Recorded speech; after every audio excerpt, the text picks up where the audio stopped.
The next story of the Age of Jackson is probably the darkest of Jackson's presidency, and that is the Indian Removal Act. And this is where we see the intertwining of a lot of the big issues that are going on in American history at this time. So we've got westward expansion, land, we've got slavery, we've got Native Americans, and we've also got the struggle between the federal government and the states, and all the things are kind of packaged in this whole episode. So the crux of the matter is that the Democratic Party wants more land. They want to expand westward for two reasons. They want more slavery in those areas to expand their wealth, but also they want more political power. They want more slave states so they can have more power in the U.S. Legislative branch. And so they're going to force out these Native American tribes, including the so-called 5 civilized tribes, the Cherokees, Creeks, Choctaws, Chickasaws, and Seminoles. The reason they're called the civilized tribes is because they have gone to great lengths to become American in many ways. They've Christianized, they've adopted American customs in many cases, and that makes this whole episode even sadder. So the Cherokees will spearhead the resistance to Indian removal. They're going to form a council to which the Georgia legislature says, no, you can't do that, you're illegal. So they turn around and file a lawsuit in federal court. So they go all the way up to the Supreme Court, and there's Justice Marshall again, the ghost of the Federalists, who for one of the only times of his entire career will not rule in favor of the federal government. He actually says, no, you Native Americans do not have to leave. Jackson comes back and says, Marshall has made his decision, now let him enforce it. Realizing that the Supreme Court really has no ability to enforce their own rulings. They don't got guns. They don't got soldiers. It takes the actions of the other branches, the legislative and executive branches, to enforce judicial rulings. So Jackson realizes this. However, he's making a very dangerous move here, because what he's not doing is enforcing the rule of law, which is an American ideal. But in this episode, he wants it so bad that he's willing to kind of eat it on the rule of law thing, and onward they go with Indian removal. So this is going to move more than 100,000 Native Americans to reservations out west, and they kind of promise them, now you'll be left alone, you can have all that land to yourself, at least until the Americans get out there, and they're going to want that land as well. But they call it the Trail of Tears because thousands are going to die en route to these destinations. And the policy will continue under Van Buren. Clearly, one of the dark chapters of American history, and especially for Andrew Jackson.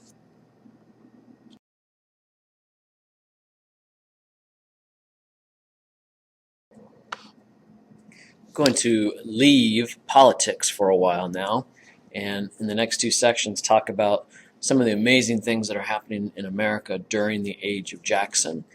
And the first one is what we call the market revolution, which is more or less all the economic changes that are happening during this time, which is going to effectively bring on the beginning stages of the Industrial Revolution. So first I want to talk about the people that are going to be involved with that happening. And number one, we're going to see massive amounts of immigration in the Age of Jackson. So the first group that's going to start coming in major numbers are the Irish. And when we talk about immigration, we tend to talk in terms of pushing and pulling these immigrants as to why they're coming to America. And with the Irish, we see a little bit of both. For them, it's mainly about being pushed out of their homeland. Ireland is facing very severe economic trauma at this time. We have a major potato famine that's putting a lot of farmers out of work. But they're also being pushed out by oppression from the British government. But this time, Ireland is still part of Great Britain. But they're also obviously being pulled to America for the new jobs that are starting to be available there. So the Irish come to America in the 1840s and 50s and come in major numbers. Millions of them are going to come during this time period and beyond. And many of them are going to be very poor. They're going to be too poor to purchase land, and they're also going to bring with them a lot of their hostilities that they have in terms of job competition. And so they become embittered, they become frustrated. And so for this reason, they're going to see a lot of showdowns between Irish workers and black workers, free black workers in the North, as they compete for factory jobs. And there was definitely a stigma connected to the Irish immigrants who are coming because of the rambunctious stereotype that they had connected to them, which goes all the way back to the Paxton Boys and the regulators from the colonial period. A lot of people put signs out when they needed workers. They would say, "We'll take any worker except for the Irish. No Irish need apply." So it is very rough early going for the Irish. And even the Irish people who are already in America, who have been established here for several generations, even they were hostile toward the new, predominantly poor, predominantly Catholic Irish immigrants. But the Irish can also be pointed to as a huge success story for immigrants into the United States, because within a generation or two, they're getting established, they're Americanizing, and they integrate themselves into American society and become very successful in terms of elevating up the social ladder. And one place where we can really see that is in the East Coast police departments in places like Boston and New York City. And they also become very involved in politics, and this is something that's true all the way up to this day. And so the Irish is aside from the early English and the Great Migration that we had before, this is the next big, massive immigration group that we're going to see in America. But they're only going to be outdone by the next group that comes along. That group that comes are the Germans. To this day, by far, and it's not even close, the largest ethnic group in America. 1.5 million Germans are going to come to America between 1830 and 1860. Now, they're a different story because they don't necessarily come in poverty. Some of them do, of course, but a lot of them come for political reasons. Back in Europe, we're in the middle of these revolutions, these Republican and Democratic revolutions that are taking place to try to unseat the monarchies that had re-established themselves after the defeat of Napoleon and after the whole revolutionary flare had calmed down in Europe. And so they lost these fights, and so they had to get the heck out of there. And so the best place to come to seek their political goals was the United States. So these are called 48ers who come in 1840. And they also come from other countries as well. So while they do come with a modest amount of goods, they also bring their industrialness with them. They're good business people. They're very educated. And they're also opposed to slavery, which is going to be important as we move towards the abolition movement that's coming. Unlike the early Germans, who are going to come predominantly to Pennsylvania, we're called the Pennsylvania Dutch, who are really Germans, which give us the people like the Amish later on. These Germans are going to be a mixture of Catholic and Protestant and are actually going to settle in the Midwest. So cities even today like Chicago and Milwaukee and St. Louis are heavily populated by people of German American ancestry. And just like today, back then, the thing that the Americans most appreciated about their brothers and sisters from Germany was the beer. And so even today, you see all these beer commercials, Anheuser-Busch, St. Louis, Missouri, and Milwaukee beers, and definitely a Midwestern thing that, in a lot of ways, obviously people to this day love beer in America, but it also is a stigma. It's going to be something that people are going to believe to bring social ills. And this is going to be very shortly after this when we're going to start hearing the very first calls for prohibition. That will take a very long time to materialize, but it will go in effect in the early 1900s. The other thing that the Germans bring with them is their sausage and their meat processing skills. And so even today, you go into the Midwest, you see in places like Chicago, the hog industry and the sausage making industry. German sausage, bratwurst, and things like that are obviously going to be a big part of Americana as we move forward as well. So how does the United States gain California? Well, it's honestly, if we're being honest with ourselves, it was a setup. So the United States, mainly Polk, because it's one of his presidential goals, along with the Democrats, they want California for a couple of reasons. They do want to complete the goal of Manifest Destiny and reach the Pacific coast, but also they want the resources there and the harbors. You remember that when the Spaniards were sailing up and down the California coast, they were amazed at the harbors. And remember what the original goal for exploration going west was for Spain and others, and that was to try to find a passage to trade with Asia. And now we're getting to the point where that's finally possible because ships are good enough to get across the Atlantic, and people have been doing enough exploration in the Pacific to know where everything is. They know how far Asia is, but you need ports. Just like New York and Charleston serve as ports for the Atlantic trade, now we're going to have ports in San Diego, San Francisco, and Humboldt, all the way up to Seattle. These are going to be Pacific ports to allow Americans to engage in trade with Asia. So that's another big reason why they want California. So Polk is going to buy, he's going to offer to buy California from Mexico, but it was very difficult to get those talks going because of Texas.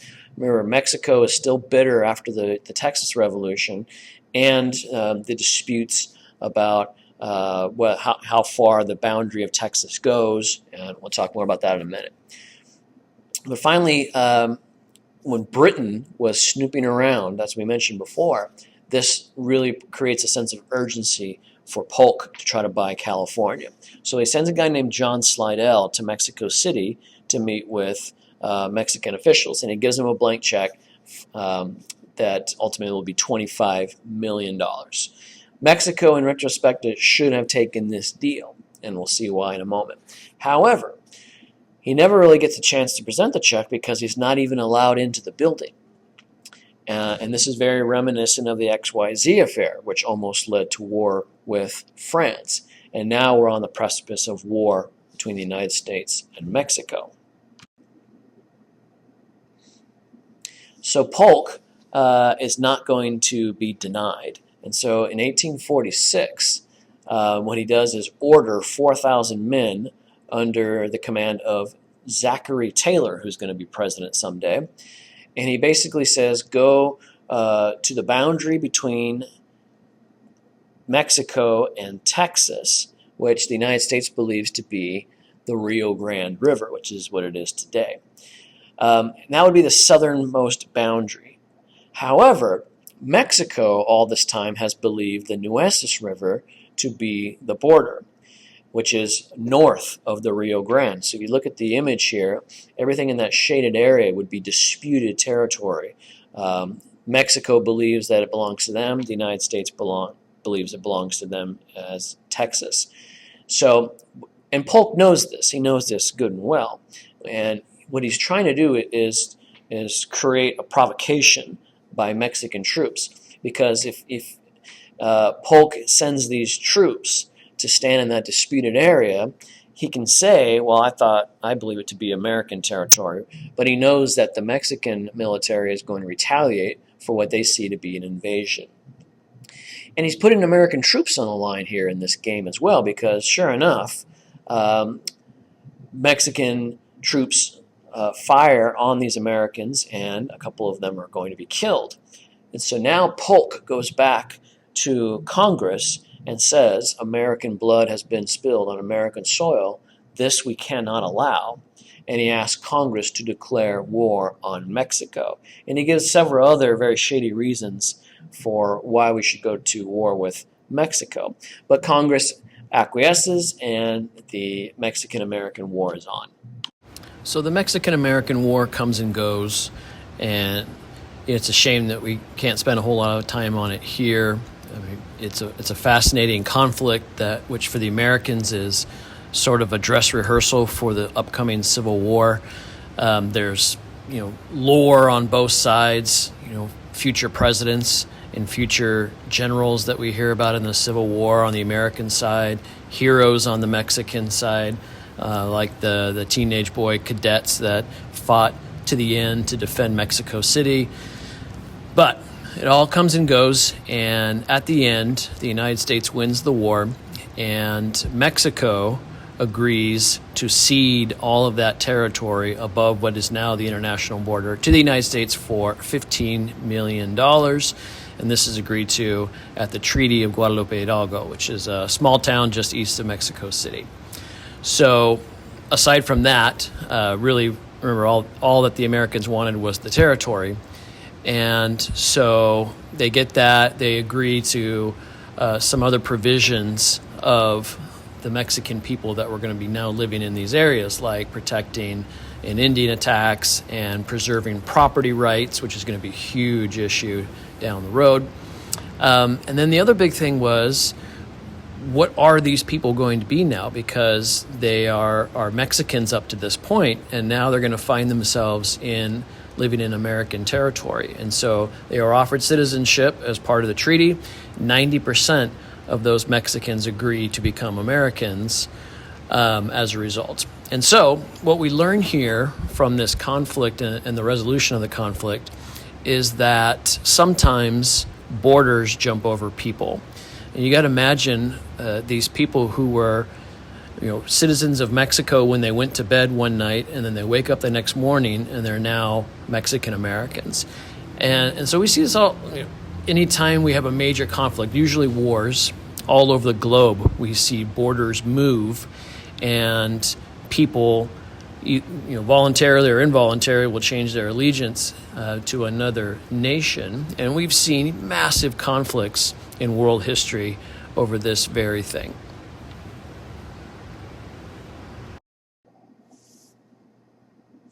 All right, in this section, we are going to zoom in on the Cotton Kingdom of the American South and also the slavery that supported it. So what we're going to do is kind of rewind a little bit back into the early republic, talk about the development of the Cotton Kingdom, and then that will take us all the way up to 1848, where we left off before, and lead us into the antebellum period that will take us to the Civil War. So, rewind back to the 1790s with the invention of the cotton gin. Cotton is going to replace tobacco as the backbone of the Southern economy. There are lots of things that are attached to this. The tobacco economy was falling apart because of a glut of production. There was so much tobacco out there, not just in America, but everywhere, that the price had plummeted. And also because of that, slavery was starting to weaken in the South. You recall in the Constitution we have a ban on the slave trade after 20 years, and that was on its way to happening. And so we were getting to a point where slavery was on its way out. However, Eli Whitney invents the cotton gin, and of course this reinvigorates slavery. More on that in a little bit. But you have to remember that America is not, while we do have sectionalism, north, south, and west, they all are still interdependent on one another. And so the north can't completely ignore what's going on with cotton in the South, because they're dependent on it as well to drive their textile industry. And so while we get used to the idea of saying that the South had slaves and cotton and the North had industry and no slaves, that's a little bit overly simplistic, because they were dependent on that cotton. They allowed themselves to kind of just ignore the slavery issue because they didn't have to see it with their eyes. But cotton, very important to the North, and in fact the entire country, because by the time we get to 1840, half of all American exports are going to cotton, especially to Britain. And by the time we get to the Civil War, America is going to be producing 3/4 of the world's cotton. So slavery is going to explode during this time, because now that we have a worldwide cotton trade, it's impossible to create a glut, which is an overproduction of it. It's in huge demand, and so therefore there was a greater demand for more land. This is where we get back to the westward expansion issue, and also more slaves on that land to produce more cotton, to produce more wealth, and to create more political power for the South. So what do we do then? What did they do as the slave trade ended in 1807? Well, it would have just kind of, slavery would have faded away had it not been for the introduction of King Cotton. And so now Southerners need a lot of slaves, in fact, more than they ever have before. And so this is going to bring on the era of the slave auction. And early on in the course, I talked about how it was the ultimate backfire to for the northern states to kind of hang their hat on the idea that slavery would end through the banning of the slave trade. In reality, it made things worse because now these auctions are going to be spectacles that are of inhumanity of its worst levels. So, and we're going to get to the point where they're actually breeding slaves in the South, almost like they were cattle. And they'd have these auctions where they'd put them on display, maybe have them stand on some kind of box, and the auctioneers would go and take a look at them, check their muscles, check them to see if they've been whipped lots of times, because if they have, then that means they might be a behavioral problem. They would look at their teeth, they put their hands in their mouths and things to check to see how good their dental health was, because that's an indicator of how well nourished you've been. If you've been malnourished, then you may be unhealthy and not be a very good investment. So they also looked for certain kinds of people. They looked for young men, young boys, as opposed to older men or women, because they're going to be able to do the most work. And so it becomes just the ugliest spectacle of this whole thing. And really slaves becomes like black ivory, something of very high value like ivory or elephant tusks are in Africa. So all of this leads to the place where we get to 4 million slaves in 1860 when the Civil War breaks out. And these auctions, along with some of the things I'll get to in a moment, are some of the first things that people see that really start to make them question slavery on a moral basis, which sounds crazy. We've had slavery in America for over 200 years now, and at no point did they ever think slavery was a moral problem. Sure, there were plenty of people who did, but now, as a majority of people, mainly in the North, are going to start to have a moral problem with slavery. So plantation slavery, what did it look like in the antebellum period? Like I said before, some masters were good, some masters were bad. Floggings were very common. In fact, there's accounts that you can read that many southern slave masters equated their slaves with children.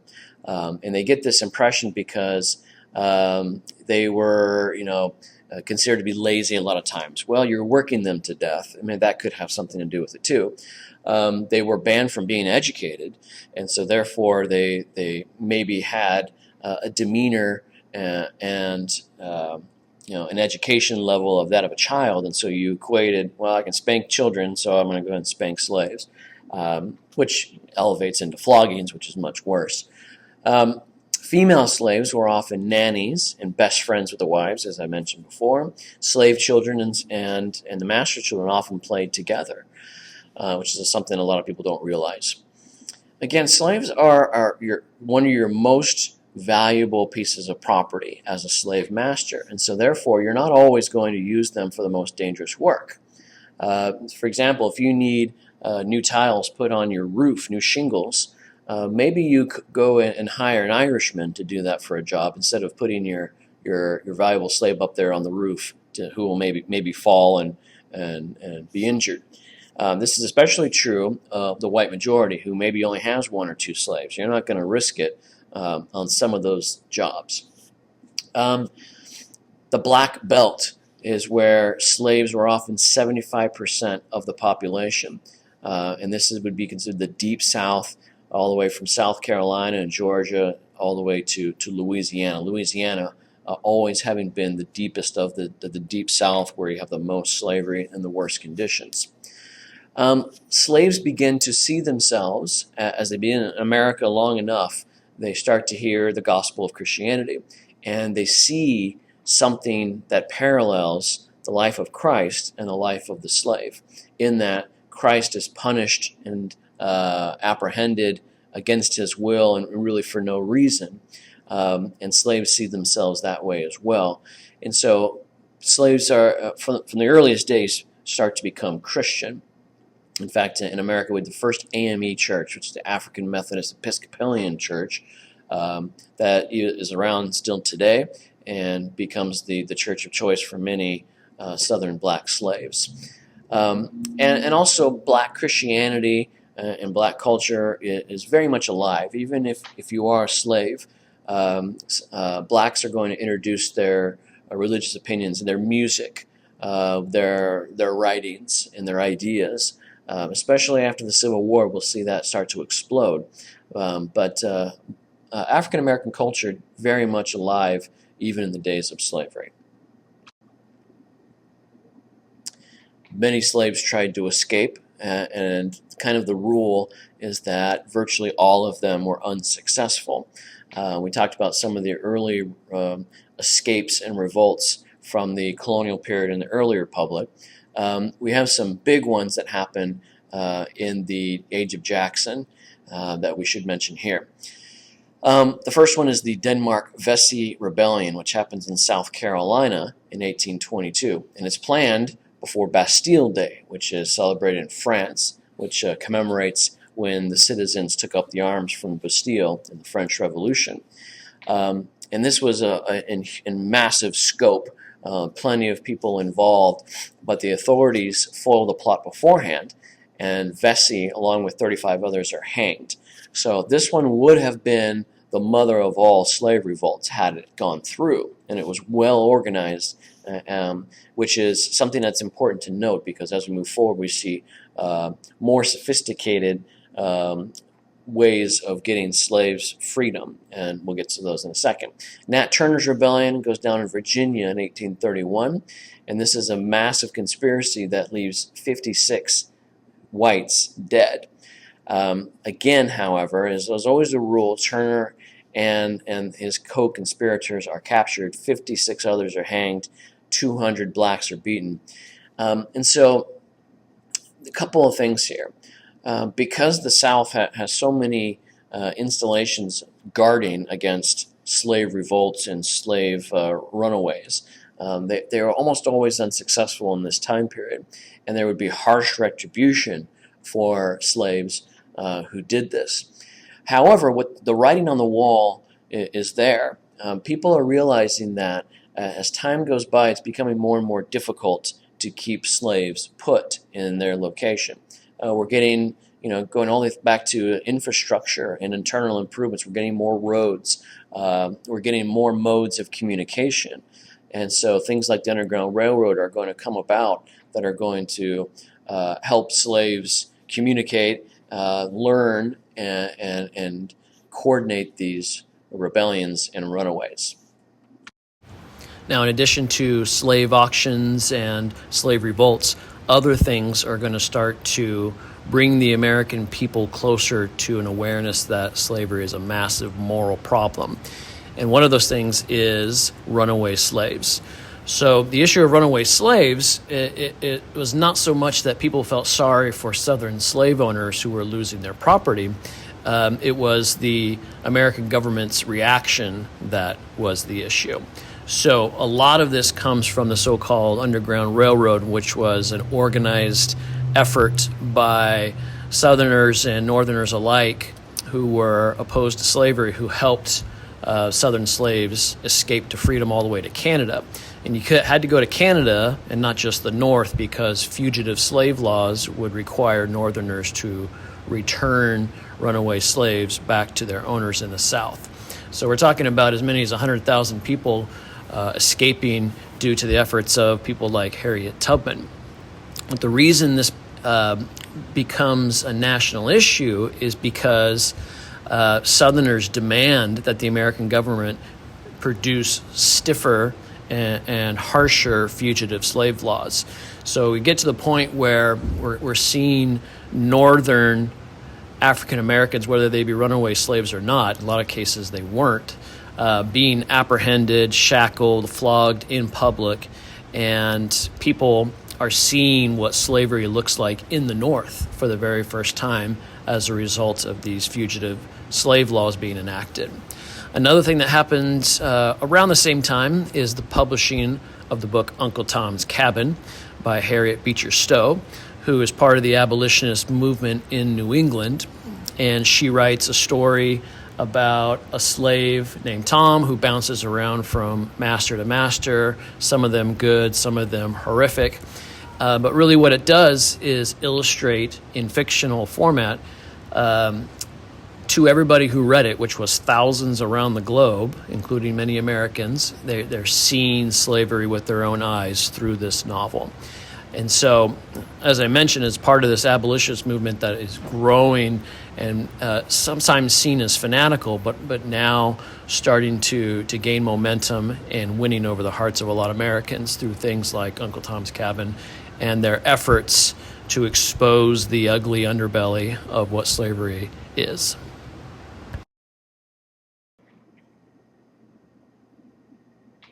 So, what is the Emancipation Proclamation all about? To the casual onlooker of American history, someone's going to tell you that this frees the slaves.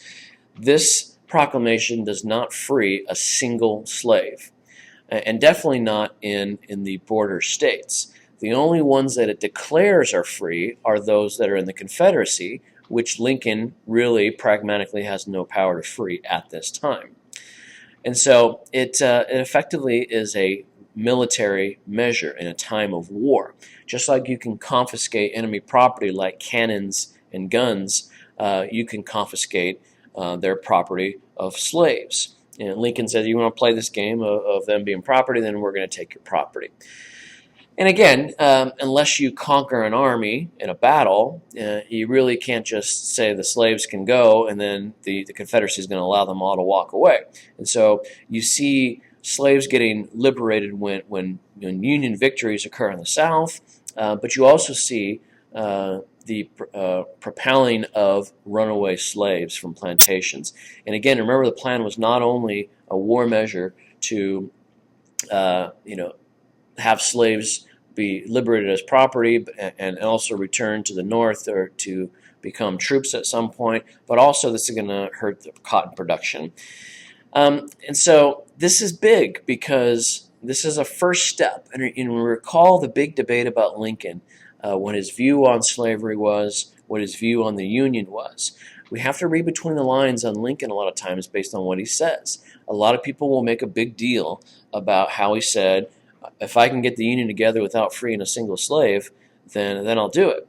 But we based on what we know about Lincoln before, during, and after the war, we have to assume that he was always against slavery, and if possible, he wanted to destroy the institution, if possible, if politically expedient. And so once we get through Antietam, once the Emancipation Proclamation is changed, the aim of the war and what it's supposed to do has changed. Going in, it was about the Union, maintaining the cohesion of the Union, addressing the issue of slavery out west, states' rights, but now it also becomes about slavery altogether. Are we going to live up to our foundation, our principles of this country? And so we'll talk more about that in the short future, but this is the first step toward that new ultimate goal of the war. So by war's end, the North began taking in black volunteers, including the famous 54th Massachusetts Regiment, and they go in as volunteers. Black POWs are often put to death by the Confederacy. If you are a runaway slave and you are found on the battlefield, then you are automatically executed, and that was a rule that was put down by the Confederacy. Towards the end of the war, the Confederacy actually allowed their African-American slaves to enlist, which is something that a lot of people suggested from the get-go because they had troop shortages. But they were so calloused about African-Americans and their validity and their abilities that they just held out for so long. And they're also a little hesitant to put guns in the hands of people that they've enslaved. So that, I guess, is understandable. But by the time they allowed blacks to enlist in the Confederate Army, it was already well too late. And so it's just an amazing moment in the war, and it's a very complex moment when the Emancipation Proclamation is issued. But when we come into the next section, we'll see how all this plays out. We'll see the change in Lincoln's policies, not necessarily change in his opinions, but the change in his policies to reflect what I think his opinions were all along about what the war was about, what slavery is about, and everything tied to it. So whereas the Emancipation Proclamation, as lofty as it was a war measure. What we think of as the end of slavery in terms of a legal requirement is actually through the 13th Amendment. So fast forward to the end of the war has been won. And so now sort of the last political action taken by President Lincoln before he's assassinated is to push Congress and eventually the states to pass a constitutional amendment that's going to outlaw slavery. He is assassinated in April, and it takes a few more months after that. When we get to December of 1865, Congress successfully passes the constitutional amendment with 3/4 in both the House and the Senate, and then 3/4 of the states ratify to make it constitutional law. So what the 13th Amendment says is that neither slavery nor involuntary servitude shall exist in the United States except as a form of punishment. So slavery outlawed permanently, and that cleared the way. That cleared the way for a new beginning. And you'd have to sort of see Lincoln speaking at Gettysburg while the war was still going on back in 1863. These dead shall not have died in vain, that this nation under God shall have a new birth of freedom. What Lincoln is saying is that we had these goals from the beginning of the Union, that all men are created equal, all human beings are created equal. And we didn't necessarily live up to that for whatever reason. And now, through all these people dying, we can't take it in vain that these men laid down their lives for this issue, whether they realize it or not.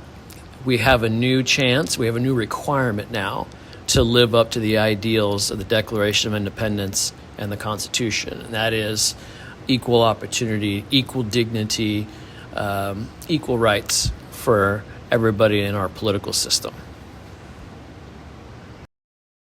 All right, so last thing now, let's put all this together, everything that we've seen in this time period that we might call the antebellum period or the late early republic. I want to, as a linchpin, use this idea of manifest destiny. This was one of those things that got, and ideas that got tossed around quite a bit in this time period, and it was sort of portrayed as a nationalistic, patriotic, spiritual expansion in the United States. So this idea of a continental United States, from sea to shining sea, from Atlantic to Pacific, was something that even the earliest founders envisioned, especially someone like Thomas Jefferson. And a lot of people felt like this was possible at this point, but in reality, the people that would have peddled this in the antebellum period were mostly people with an ulterior motive. And we're talking mainly about Southern Democrat slave owners. And so they, like we so often see with political speak, is that there's something that looks really nice and shiny, but underneath it's really about power. So all these different situations and people groups that we've seen in this section all comes together for the purpose of realizing this manifest destiny. So, for example, slaves in the South were there to cultivate king cotton. And think about all the things that the Southerners were willing to go to ensure that that institution was protected. This is the cash crop of the American economy, both for the South and for the North. And that's why you didn't get a whole lot of pushback from the North. At the same time, we have immigration coming in from Europe. The Irish, who were poor and Catholic and therefore not seen as equal with the people that had already enshrined themselves in America, they were there and fulfilled a role as workers and laborers in the northern textile factories and other forms of labor that were integrated into this plan. Okay, so the beginning of the Industrial Revolution is occurring in these textile factories. And there's a whole, broader stroke that we need to consider in this. But for these purposes, the Irish and other poor immigrants are going to fulfill labor goals.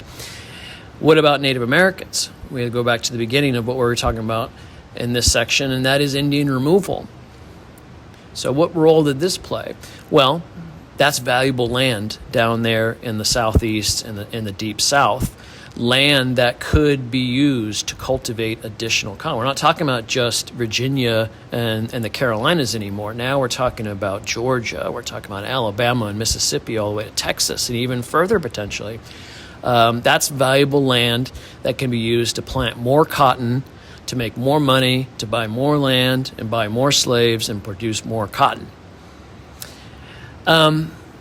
So what happens when you run out of land in the southeast? Well, you need more land out west. And so now you have the precipice for the Mexican-American War, where additional land is conquered from Mexico.